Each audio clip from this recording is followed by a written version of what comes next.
পর্দায় তার দরাজ কণ্ঠের গর্জন ছিল বাঘের মতো। তার কণ্ঠে খলনায়কের বীভৎসতা যেমন প্রাণ পেত, তেমনি সাদামাটা চরিত্রও দর্শকের মন জয় করত।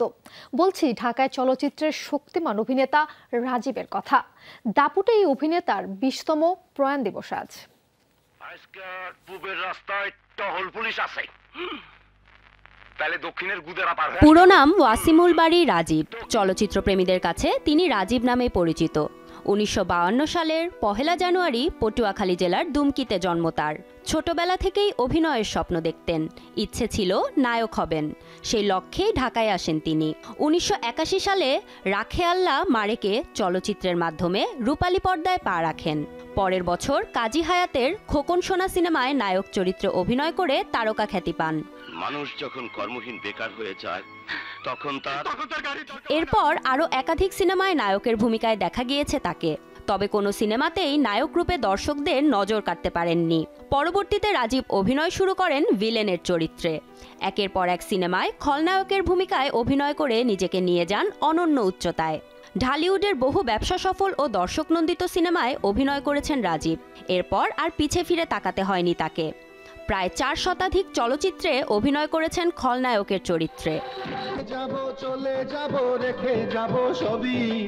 অভিনয়ের সুবাদে দর্শকের কাছ থেকে যেমন ভালোবাসা পেয়েছেন, তেমনি পুরস্কারের মঞ্চেও নিজেকে সেরা হিসেবে প্রতিষ্ঠিত করেছেন রাজীব। হীরামতি, দাঙ্গা, বিদ্রোহ চারিদিকে এবং সাহসী মানুষ চাই সিনেমাগুলোর জন্য তিনি 4 বার জাতীয় চলচ্চিত্র পুরস্কার অর্জন করেছিলেন।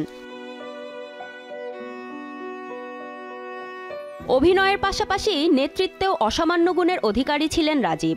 বাংলাদেশ চলচ্চিত্র উন্নয়ন কর্পোরেশনের ব্যবস্থাপক পরিচালক হিসেবে দায়িত্ব পালন করেছিলেন। এছাড়া বিএনপির অঙ্গ সংগঠন জাতীয়তাবাদী সামাজিক ও সাংস্কৃতিক সংসদের প্রতিষ্ঠাতা সাংগঠনিক সম্পাদক ছিলেন তিনি। পরে সংগঠনটির সাধারণ সম্পাদক ও সভাপতির দায়িত্ব পালন করেন রাজীব। রূপালী পর্দার দাপুটে এ অভিনেতা 2004 সালে আজকের দিনে ক্যান্সারে আক্রান্ত হয়ে মৃত্যুবরণ করেন। তবে তার রাগী চেহারা আর জোরালো সংলাপ আজও বাড়িয়ে দেয় দর্শকদের হৃদস্পন্দন। বাংলার চলচ্চিত্র প্রেমীরা ইতিহাসের অন্যতম এই খলনায়ককে মনে রাখবে আজীবন। কিন্তু তোর তো কোনো বাধা নেই। Supriya Saha, showbiz tonight. নদীতে যখন বান ডাকে, বন্যার পানিতে পাড়ের গাছপালা সব ডুবে যায়, তখন গাছের উপরের পাখিটা উড়ে যায়।